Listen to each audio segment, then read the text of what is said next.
Welcome back to the race for playoffs in the LEC. Our next matchup has tons of stakes for both teams. XL Esports look to catch up to the teams above them, while Misfits Gaming are fighting to keep their spot in the top 4.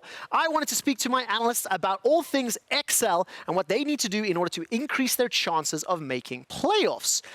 They've got their sights set on the spring playoffs, but there's a lot of question marks, and they've got a very difficult road ahead with their strengths of schedule. Yeah, I mean, you look at this team, no one has to go through the top 3 teams like they do. They're also sitting 1 game below those other teams that are vying for them. We dubbed them the hopefuls at the start of today, right? Like, they do have a long way to go, even though I think, like, I personally have faith that this team does have the ability to make playoffs. Really? Wow. I do.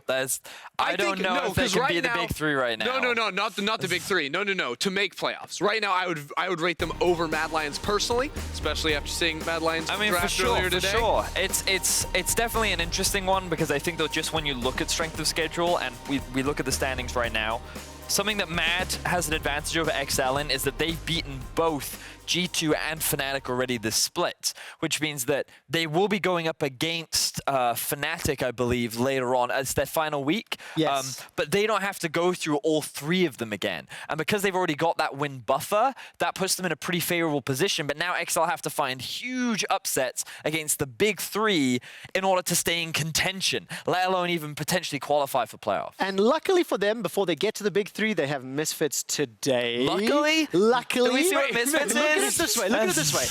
If you're going to start beating the teams above you, I'd prefer to start lower down the list than all the way at the top. So like we said as well, in terms of head-to-head, they don't have that in their advantage against Rogue, so they don't want to be tied on scoreline. XL really want to win a bunch of games. How do they do it today? What will be their XL factor, Vedius? All right, so I'm tired of how XL is approaching the game, because their drafts are weird, they put too much focus on their mid and top, and Patrik is the star of this team. He is by far and away the best performing player. Not only is he reliable in lane, he is carrying them through team fights, and he is someone that if they just invested a few more resources into the early game, if they just gave him the opportunity to succeed like he did in the early weeks, I think they would find way more success. It's interesting too, right? Because a lot of the ways that this team likes to play the game, like, you'd think they'd want to go bot lane, right? Like, Expect loves to roam, loves to get out of top lane, but it's rarely with those teleports bot lane. It's so many times roaming down towards that middle lane. Instead, it's all these resources going into Mickey, who, you know, can pop off in a lot of games, but he's not going to be the consistent rock that will get you these crucial wins. And when you're going up against Misfits, it is so important that you attack their weak link in Bvoy. This guy, while often staple in the mid to late game, has shown a unreliable ability to compete with some of the top-end AD carries in our league.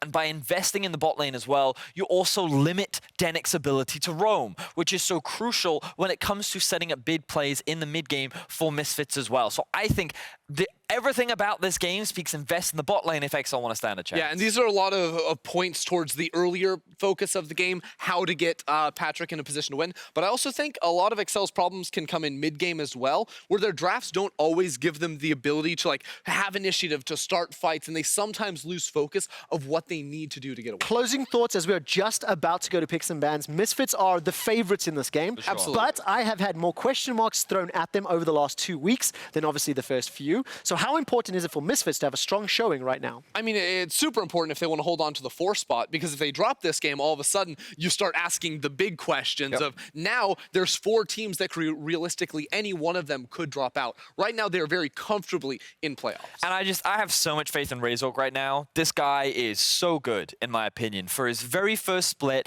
the amount of impact he's having in the game, the confidence he seems to be showcasing.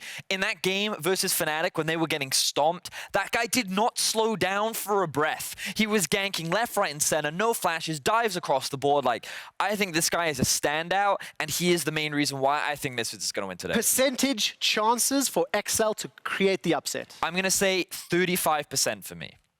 I was going to say 70-30. 70-30 in favor of Misfits. Yes. Well, there we have it. That's so much on the line for both of these teams, and they have 6 games left to secure this spot in playoffs. GRAGAS, take us into game. GRAGAS, Vedius, Ender. may I offer a theory here? You say that you want Excel to play around Patrik more. You say, why don't they gank that lane more? I think I have an answer, and the answer is Mickey.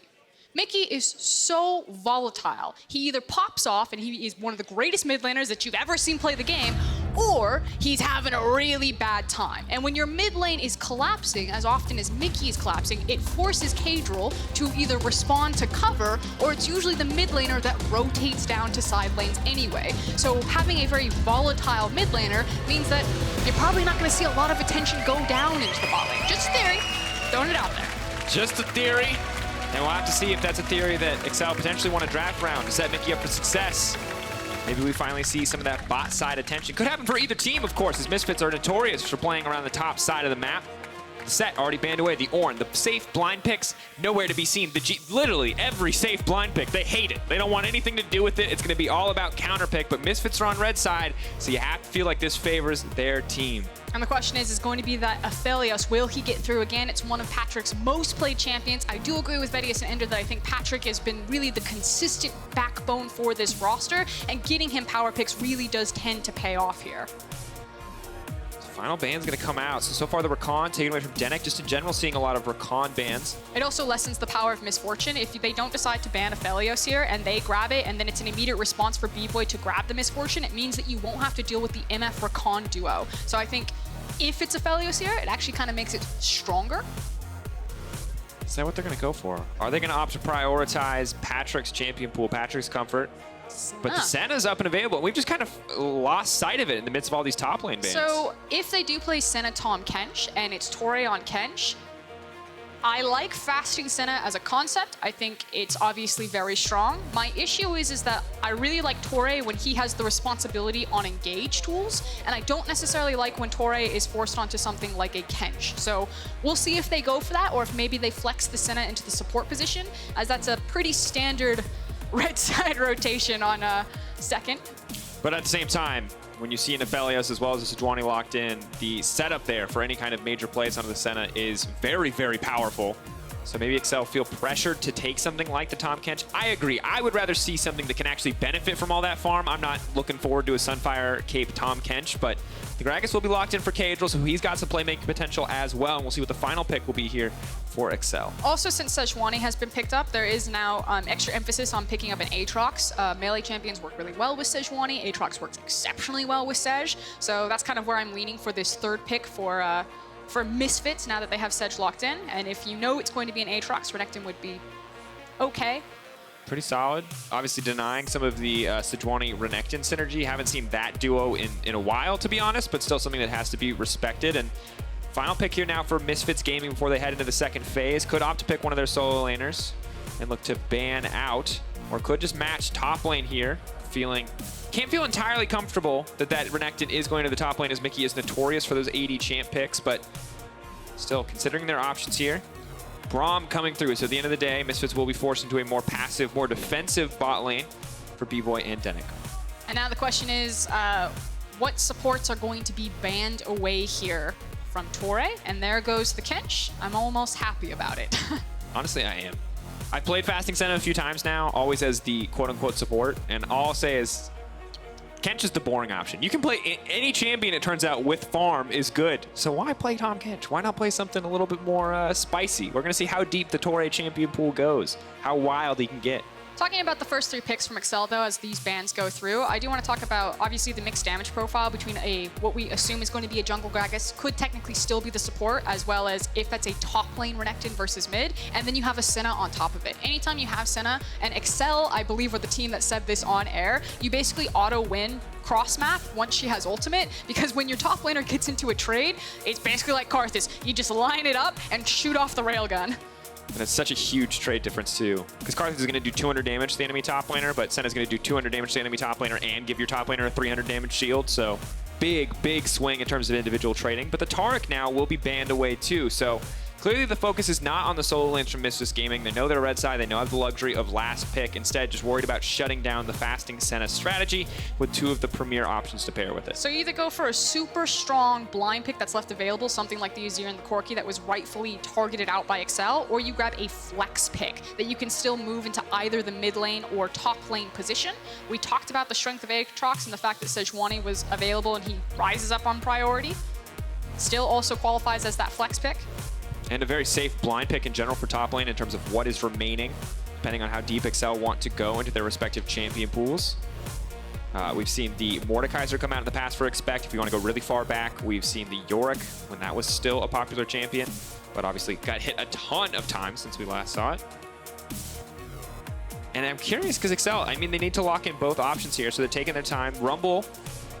Still flex. Still a flex, technically. But it makes it feel like with the Galio now locked in, Galio would benefit a lot from that farm on the bottom side, so it could still be the pairing with the Senna. And this is one of the beautiful things about Excel's draft, is I feel like they are so flexible with everything that they've opted for so far. Ooh. That would be very spicy. That would be exceptionally spicy. Ooh, Pantheon, okay. Still a bunch of flex picks. We True. don't actually know where Excel are going to shake out in either direction. I assume it would be Galio support, Renekton, and Pantheon into your solo laners. Expect, to me, is the Renekton player, and Mickey has already shown the Pantheon this split, so I assume it's Renekton, Gragas, Pantheon, Senna, and Galio. Yeah, and just flashbacks, obviously, to Mickey's performance up against Mad Lions on this Pantheon. Coming to the jungle, he kills Humanoid, he kills Shadow, he wins the game single-handedly, and the Akali coming back. Now, good synergy with SEJUANI. I don't like Akali against Galio, though. No, that's true. You can never go in while Galio has taunt up and available. We heard a lot about that back when she was ludicrously overpowered. And also, Pantheon just gets to jump on you if you don't have Shroud up. So Febiven definitely putting the burden of execution on himself. Have to see if Razork continues to pay more attention to this mid lane, but it is going to be a very explosive, very volatile mid lane matchup. You did talk about how SEJUANI can really help out the champions like AATROX and Akali. Now, obviously, we haven't seen a ton of Akali since her changes. She lost a lot of the flexibility to play as offensively and defensively as she wanted to into one of those side lanes. G2 did pull it out, and now Febiven, who's been pretty much the shining light for Misfits, has his hands on this champion. And you have to wonder, if he gets a kill under his belt, we know, we've seen, because she's still incredibly powerful when she gets that Gunblade. The early game is miserable. From talking to a lot of Akali players, it is difficult to get through, but can just play passive, can just back off. It did not pick Nunu. In Misfits versus Gaming versus Excel, as you know, big stakes. Both these teams fighting for similar positions in playoffs, depending on how much further we go. This will not be a bottom versus top sort of matchup. Two teams neck and neck. So I spy with my little eye as we get into this game that it's still going to be the fasting Senna.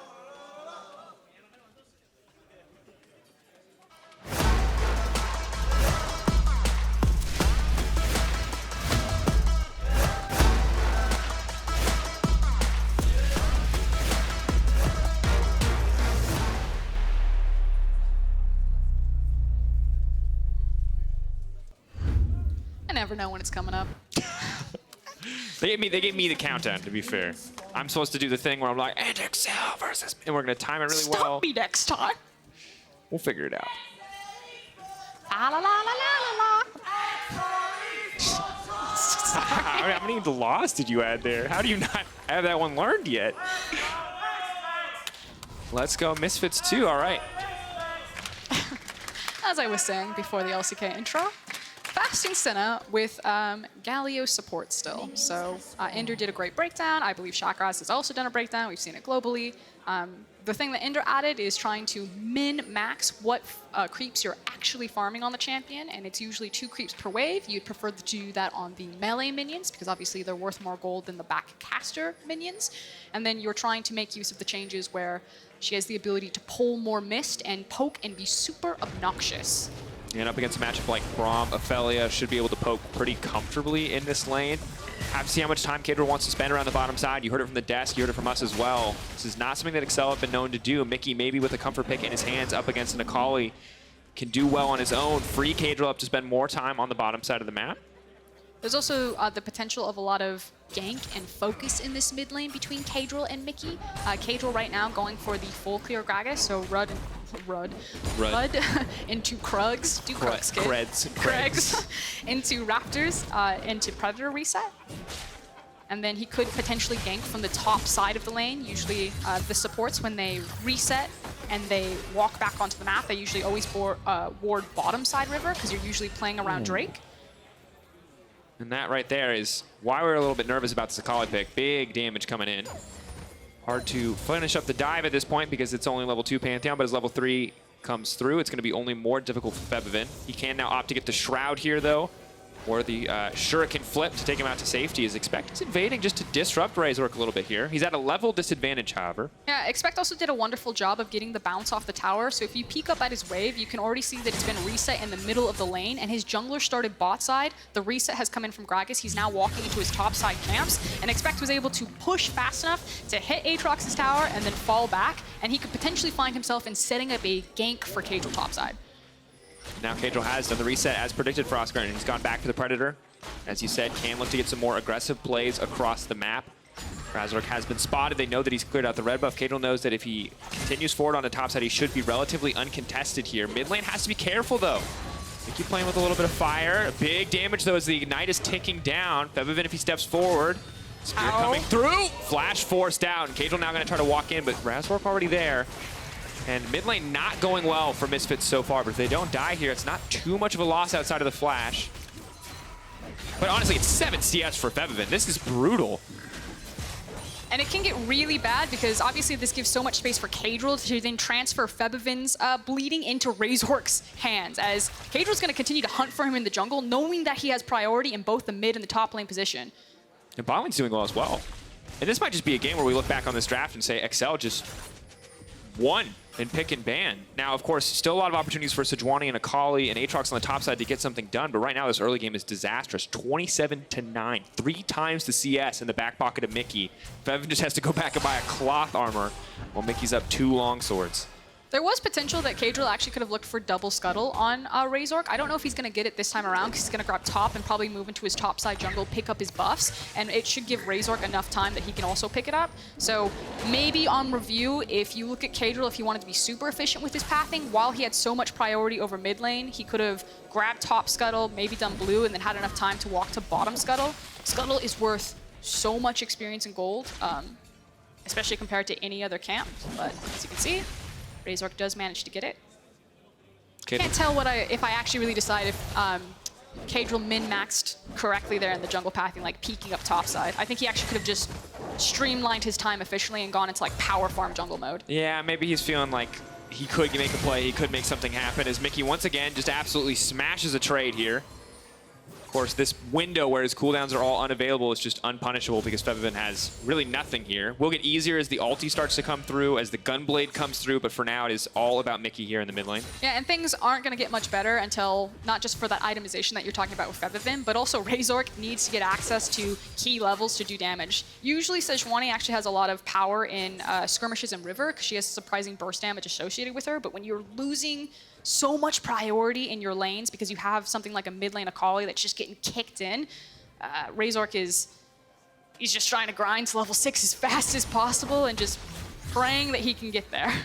For now, if it is just a survival game, I mean, Febiven has not died yet. The flash cooldown has not been punished, about halfway through that, so it is a window where it feels like XL want to get something done.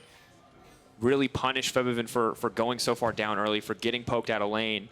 And now Mickey's trying to get the wave to fall to his side. He wants to get a freeze on Febiven, start to punish him.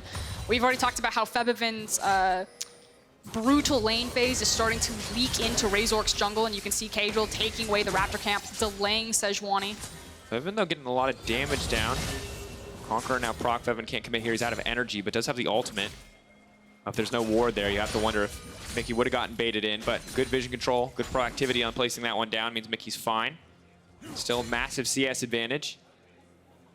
His minions are going to be focused. Mickey's minions are going to be focus fired now because it was a single creep when they came into lane. So it should actually, yep, you can see all 3 of the back caster creeps are hitting the same melee minion in front of them. So it'll actually slow push back towards Febiven. Oh, and they're baiting. They know Mickey wants to go in here. They know the vision's not there. And you talked about the volatility of Mickey, and we're witnessing it. Misfits are painfully aware. They're hoping, preying on that player tendency for him to always go forward, to always try to win these big trades. I think they're just going to give it up. Febiven just wants to farm. He's also using his Q, and what was going to be a slow push back to Febi has now evened out because AKALI hitting more than just a single minion. And it's interesting when you think about both these players in the mid lane because it feels like they serve very different roles. It feels like Mickey is kind of a powder keg. You don't always know what you're going to get. When he pops off, it looks really good. When it doesn't, it doesn't. And Febiven, while the stats are very similar, it does feel like he's been the rock for this Misfits lineup. Stats similar, eye test different. Yeah, it was funny when we were going over Febi and Mickey. Febiven's name is coming up a lot in terms of, you know, this mid-split MVP or potential MVP for how explosive he's been for Misfits in their meteoric rise towards the top. But statistically, almost virtually the same as Mickey, which we found very interesting. Yeah, because when we pulled stats, we're like, all right, we'll give us the difference. Obviously, Febiven's going to be wildly far ahead. And they're like, no, they're eerily similar. And we're like, well, that's very odd. Because the eye test would tell you that Febiven has been kind of one of the sole carries at many points for this team. I think it always just speaks that Mickey's mechanics are really strong. It's some of his decision-making in the sticky situations that he finds himself in that feels that the eye test is different, but here comes the special. Pantheon on the way top as well. They're going to try to dive this one out. There's nowhere for Dan Dan to go. He can just try to get the 1-for-1. Expect can dash away. In goes Mickey. Going to be able to finish that one up. And first blood for Excel. And this is very reminiscent to the play that Excel did when Mickey played Morgana mid lane. If you remember that initial dive setup, this is something that feels really practiced and really refined from Excel, and the fact that it's constantly going towards Expect. And the thing is, when you look at this composition, you may not initially assume, you know, semi-global map mobility, but then you remember the Pantheon, the GALIO, there's a lot of potential for Excel to just move around the map and extend this advantage. Torre is getting a ton of farm. That's going to be a very difficult GALIO to deal with as we get later in the game, and it could be, you know, a more defensive item there with that Kindle Gem, but I'm honestly hoping for a Proto Belt here, and we see some more aggressive choices coming in from Excel. That said, Scuttle Contest comes out, TP now being committed. Razork just going to use the ultimate, expecting a dash out to safety. SENNA ult used as well. Torre forced to burn his TB here, but it does mean that despite the level disadvantage for Caedrel coming into that fight, they do secure the Herald. So naturally using the teleport from Torre to guarantee that Excel are able to pick up this Herald, I'm kind of trying to project what will happen as we go later in this game. Because the thing with Excel, I'll hold it. Oh, the flash, the taunt, the follow-up can even get into the Shroud in time. He's burning down for the Ignite. He tries to flip out to safety. Febiven Q. to walk away. Good use of the second stack of ultimate to dash out. Let's get the flash off of Torre, and Febiven does manage to survive it. He's now got Limit coming up behind him, or excuse me, denyk coming up behind him to make sure that he can pick up this farm pretty safely, knowing that BRAUM is waiting in the wings. Back to what I was saying, though, is that Excel have this tendency that when you actually look at where they sit relative to gold to the teams around them, they never really have breakaway games. They're much more, I guess controlled would probably be the word that most people would associate with them. They tend to play a little bit slower. They're always kind of neck and neck with you, and then they can either close it out quite cleanly or they fall away completely. And why this is scary is because on this type of composition, I kind of like Misfits' chances more the later the game goes. I really have to think about kind of the execution of what each team's or each champion's responsibility is, though, in the 5v5. But because you have someone like Patrik on the fasting SENNA, I don't know. It's really hard to say because also the thing is with the SENNA Global Ultimate, with the GALIO, with the Pantheon, they may not even need to fight. And now the question is, I mean, you're right. If we get to that point where Excel slowed the game down and we drag a little bit, the longer it drags, the more it feels like it's going to favor Misfits. This AKALI, the SEJUANI. I'm not 100% on that one, but I just need to think about it a bit more and see how it's going to execute in team fights. But I do have some concerns if Excel don't get a good snowball. I've seen enough Renektons in late game to feel like Excel might have to be very, very on the nose in terms of execution. But for now, they're doing very well in the early game. They moved up to a 2K gold advantage. I will say it's one of the better games for Renekton in terms of the enemy comp that he's facing because there are a lot of short-range champions. And it's against something like an APHELIOS, so he should have, you know, better backline access than some of the other comps that we've seen running around the LEC that have a lot more range and disengage to play with. Very true. And the setup has been solid so far in the early game. You can see that just in general, all of Excel feeling quite comfortable. Bot lane really the only place where you're seeing a pretty large CS discrepancy, and it makes sense when you factor in the fact that Torre is a melee champion trying to farm against a APHELIOS BRAUM lane. But still, I believe overall more probably effective stats on the side of the XL bottom lane, even if the gold might not show it. You know, I'll favor Excel. I'm going to assume that the execution will be that it's Mickey who's responsible to getting into the backline with the Pantheon ultimate and not necessarily just Expect, and then you're just dropping Torre on top of it. And it's that similar strategy that Fnatic played, as I'll hold it for Febiven. Here comes Caedrel. On the way in. And this is where the matchup might start to shift a little bit. Not opting for the Gunblade, instead just getting a bit more armor, but going to ruin a lot of the effective value of that lethality. It's also just delaying the initial spike for AKALI here. Knockup is there, taunts there, Patch with the follow-up, but just poking and getting a few extra souls. And I think the thing for Froskurinn is it's just like, it feels very similar to what we saw last game from Fnatic in the sense that it's a mobile AD carry on one side and a ton of champions who are just incredibly good at making sure that Bvoy, in this case, just does not get to play the game. Yeah, I'm really glad that you brought it up. It was the point that I wanted to cover. It's the backline access and dive potential from Excel's composition. Difference here, a little bit more setup, a little bit more utility on Patrik. Have to see if the Fasting SENNA can kind of match the same output that Bvoy can as we move later in the game, but for now, XL firmly in control. They're going to move over to the Infernal Drake. Misfits can look to contest, but I don't think they want to quite yet. Umbral Glaive comes in from Mickey, so less focused on his lane, it would appear. He knows the matchup is starting to shift, and instead wants to pay his attention elsewhere as he can clear out a bit more vision. Just didn't have the priority in the lanes necessary to step up. No reason to toss a game this early on over the initial Drake, even if it is an Infernal. So I agree with Misfits' decision to just let it go, especially because Febiven, not in the greatest position, needs this back. Ooh, it decides to cancel it. I think he would have made it. I think he was scared that the potential cask was coming in, because you have to think like the burst damage from a body slam, cask, barrel, and a Pantheon with Ignite, he'd die. And this is big. They've canceled the Akali recall. They know that Febiven can't really come to the play. He can't commit to TP, but he doesn't have the ultimate yet, and he's only level 10. The rest of the team now setting up. Pantheon on the way in. A perfectly timed stun for Razork, though. Incredibly clean. And the Galio comes in, but it's too little, too bit too late. Excel, though, now trying to finish up, now trying to get the play down, but Bvoy going forward. He's laying down so much damage. Patrik can't even get in there. Bvoy is going to get dropped, or is he? A little bit more damage. Bvoy walks away. That's disaster for XL. The execution was not there for them, but Misfits pull it off, and a miracle survive. And no one necessarily talks about Bvoy, but he is so stable, very consistent. He's not necessarily the ADC that comes to mind when he sets up the dominoes and he kicks it off and makes the big play, but when things are set up for him, he proves that he's more than worthy to hang with the best right there. Beautifully done in terms of his kiting to survive that fight. Yeah, he should have died. When we look back at that, I can think of like at least 6 times that should have been a dead APHELIOS. Well played by him, and also, once again, Razork denying the Pantheon, perfectly timing the SEJUANI ult there. He's played more than a few games against that champion, you have to feel like. Frame perfect, though, on the Sej ults.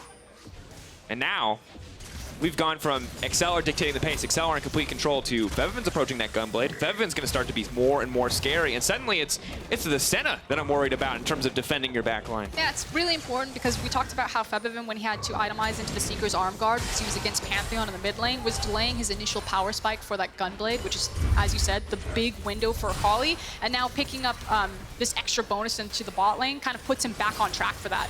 So we take another look at it, like you said, just out of the Pantheon ultimate, Razork destroys him, and now eyes on Bvoy for how close he comes to death, using his flash, walking back forward, knowing that the damaging spells are down. Actually surprised that the added bonus to Galio's Q didn't finish him off there since he stood in it for a while. Yeah, now the good news for XL is that they will grab this one, but yeah, a lot of confidence there. Has to walk away from Patrik, gives Patrik respect, has to walk away from Galio, has to back up, and I mean, there's not a lot. He kept calm. And he was caught in the pinch between the towers. So just generally well played from Bvoy. And XL are going to be kicking themselves because they did just throw away most of their early game advantage. The good news is they still have the Infernal. They've got this Herald. They can build up a gold lead for themselves once again. But we talked a lot about emphasis here on the early game. I am concerned for the Pantheon. I am concerned for Mickey as we move later into this game. We had questions truly about who actually outscaled. I just think the power of APHELIOS, especially if you can't kill him, super strong. And we've already seen Bvoy kind of survive the initial botch dive. Now that said, Mickey may have jumped the gun a little bit, and Razork played it very well with the SEJUANI ultimate. We'll see if it gets better the next time they try that. Yeah, I think the other thing too is you're against BRAUM SEJUANI. So the reality is unless on the side of XL you execute flawlessly, you're immediately stunned, you're then probably stunned again, and you just don't really get to interact with anything. It's like Misfits' ability to play front to back is much stronger, whereas Excel have so many more options to be creative about how they shape these fights with either the cask or the dive potential. Well, Patrik caught out there. Will manage to make it out with the cleanse as well as the flash, but Dan Dan continuing to step forward. Trying not to finish off a bit more, but getting 2 summoner spells from the AD carry is going to make it that much easier in the fights to come.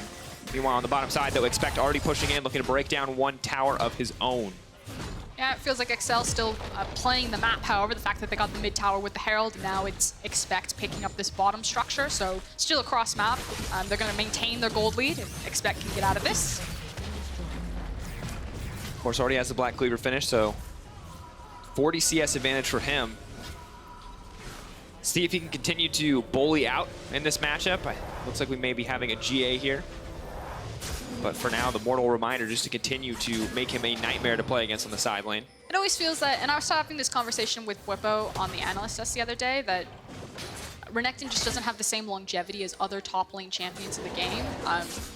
And with kind of the current way that teams play, you really lose a lot of the opportunity to maximize his potential, which is being that bull in the lane phase. Now, obviously, itemizing for the Executioner's calling. He really wants to stay in that side lane and continue to have 1v1 ability against Dan Dan. But I have a feeling that there is eventually going to be a breaking point between AATROX and RENEKTON, pending itemization. True. And the good news is, as long as you're fighting in a wave, as long as you're fighting in a lane, RENEKTON can build up rage. A lot of his trading power comes through. You can see the empowered stun there. Quick proc on the Conqueror. Febiven maybe forced to dive out of this one. Tries to dash to safety, but the point and click is there. Easy pickup from Mickey, and Febiven leaving the Shroud a little bit too quickly.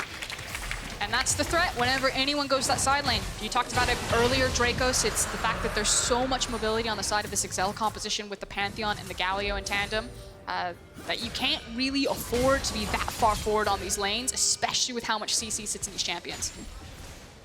Expect has flash. And I like it. They're ready to make a play. Caedrel stepping forward, though. denyk there to block in the area. Now, Dan Dan's being left on his own to recoup some of the losses that he grew in the laning phase. Round 2 on the dive onto Bvoy. This time, though, it looks like it might go a little bit better for Bvoy, as he's doing so much damage. Goodbye to Expect. Big ulti comes in. The mark, not quite enough, but the setup is there now for Dan Dan. Keep your eyes in the mid lane, though. That's going to be the more important fight. Expect is gone. Excel now on the retreat. So far, it's the 1-for-1. The BRAUM for the RENEKTON. Positive trade for Misfits. The first stack of the Darkened Blade will not connect, and Excel can just walk away from that one. Yeah, but the SEJUANI ultimate was used, and it was just Dan Dan that would have the chasing potential as Febiven's TP just not up yet. Bvoy, very greedy. Flash. Oh, the flash taunt, though. Bvoy now moving out to safety. The extra movement speed coming in there. Now Mickey's there as well, and Bvoy, you hate to see it. He was feeling alive. He was the unkillable Bvoy. He's like, I've got flash, I'm fine. You might as well test him. See if the reflexes are ready. Maybe he actually thought after that last tower dive that he's immortal. I mean, he survived that tower dive. He survives this RENEKTON. Maybe he just thinks, I actually have God mode turned on. I actually cannot die at this point in the game. RENEKTON dives back. Bvoy immediately hits him with the cleanse. And Expect just buys enough time with this hourglass before falling down to the APHELIOS. And then, as we said, because Razork used the SEJUANI ultimate on the initial dive, there was no more chase potential for Misfits, even though they were feeling themselves. Yeah, one for that one. And now checking in, Excel once again back in the driver's seat. Good news for them. Misfits feel like they're finding picks left and right. They're staying very much even. They're not losing any more than they were. But despite a disastrous tower dive on bottom side, Excel remaining pretty comfortable in this game. We'll do the classic SENNA soul check, as she's not going to walk over to Raptors to grab those 3. But Patrik already at 72, so about to hit that 80 break point where he will have 100 bonus range. I feel like we are getting a bit better for Misfits breakpoints. We now finally have the completed itemization for Febiven. We saw how he needs to be a bit more careful how he's playing these side lanes, but he's constantly being confident to go down there to grab CS. I want to see how much damage he actually does in this matchup, if this lane assignment is even viable for him to be across from Expect at this point. Definitely difficult. I feel like they're just ping-ponging waves back and forth. And right now that favors Excel, because while they're trading waves, definitely the rest of the team is pushing in. Dan Dan can't afford to stand alone, and Excel, that means, get sole control over the top side of the map. Razork can't throw an ult out here. It'd be a very aggressive move, but Excel have good vision into the pit. Bad news for Excel is they don't really shred through the Baron. With a Pantheon, a Renekton, as well as a Senna, yeah, you're going to do good damage, but there's not a Cassio or an APHELIOS or one of the traditional champions that can just delete this objective. I think it's more about playing on their control wards with some of the hard CC they have. So watching Torre's position to see if he can connect with that taunt.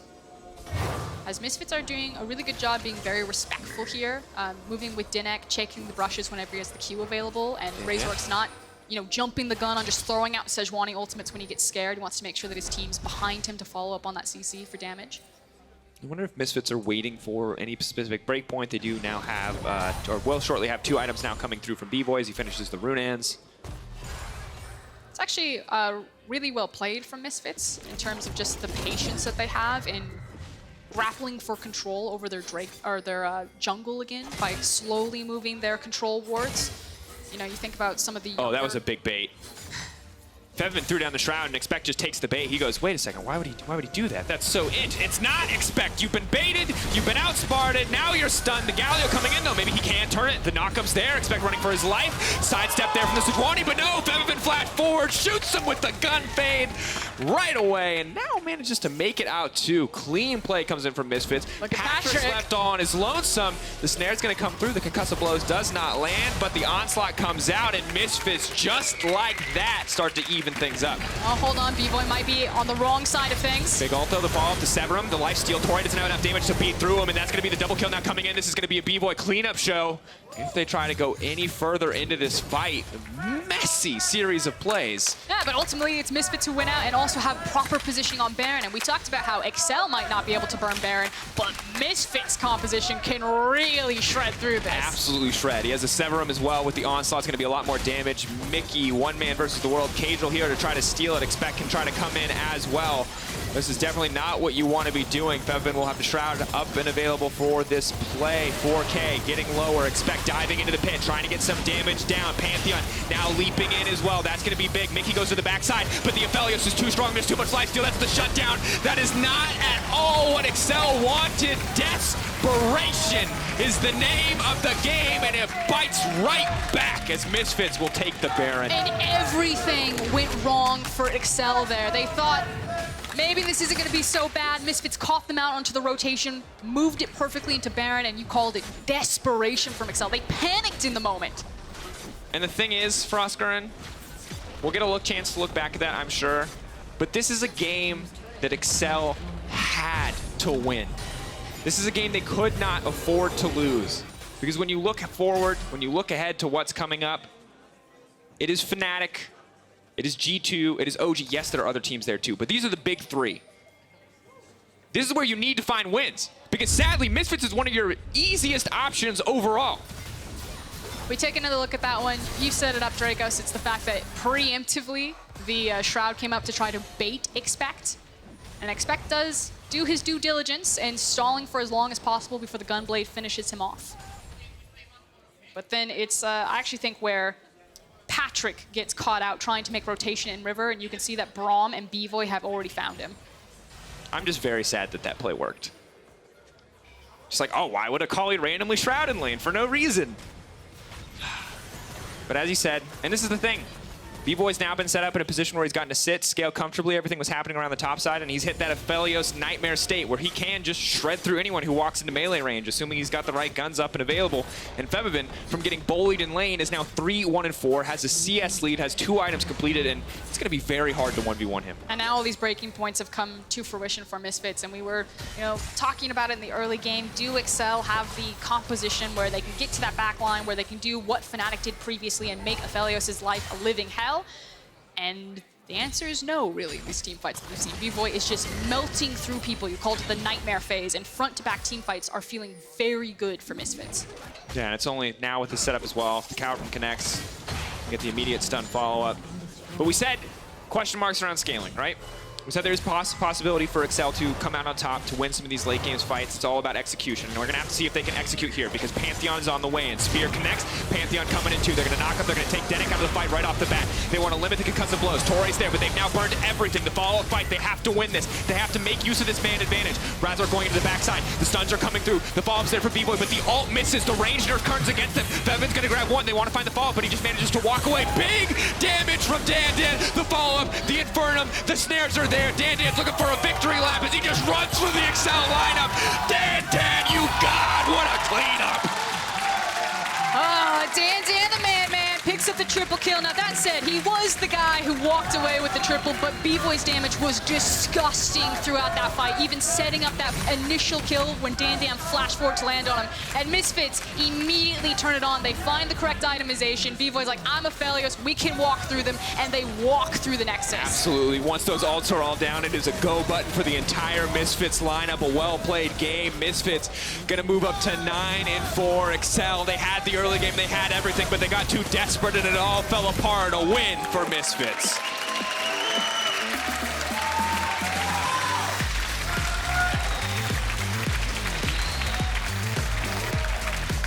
Shaky initially. Febiven was not having a good time in that mid lane. Like you said, overreaches and immediately punished by Misfits, especially in that dive, which was so crucial because Febiven's itemization was disrupted when he had to go for the Seeker's Arm Guard. He picks up that kill and those assists bottom. He then comes right back with the Gunblade. And you only get so many mistakes with a composition like that. Dive bot lane, Excel still in the game. We got that questionable 1-for-1 in the mid lane where they gave up their top laner for support. Excel's fine. And then that Baron play happened. And that was the breaking point. There was nothing left. And honestly, shout out to Bvoy, keeping a cool head in that tower dive, dealing so much damage in the following fights, but as well, Razork, who stopped that tower dive in its tracks. The entire team really coming together to not let that very difficult early game result in a win for the Excel lineup. Of course, key player of the game at LEC on Twitter, Dan Dan, Razork, or Bvoy. All excellent choices. I would probably say Bvoy or Razork. I would say Bvoy. Because as much as I praised Dan Dan for that final play, he was getting blasted in lane, and Razork and Bvoy were doing some work. I think it's a situation where I think people were just unfamiliar with Bvoy. Didn't really know what to expect from a lot of the names on the Misfits, and then they just got overlooked. But I talked about it a little bit in the mid game. I was really impressed with the patience. That when Misfits were playing from a back foot, when they need to kind of go into crisis mode and farm themselves up, create safe lanes for Febiven to get to, for Bvoy to get the itemization, they actually did it really well. denyk and Razork moving through the jungle really well, not overcommitting, not getting caught. And normally when you see a roster stacked with this many new faces, that's usually where the inexperienced teams lose it. They overstep, they're trying to clear out their jungle, they're trying to create space, and they just get caught out. But Misfits actually played a turtle really solid to allow themselves to get their foot back in the game. And speaking of turtling, we're just moments away from Origin versus G2, but first we're gonna get some insight from Razork on that clutch win. Don't go anywhere.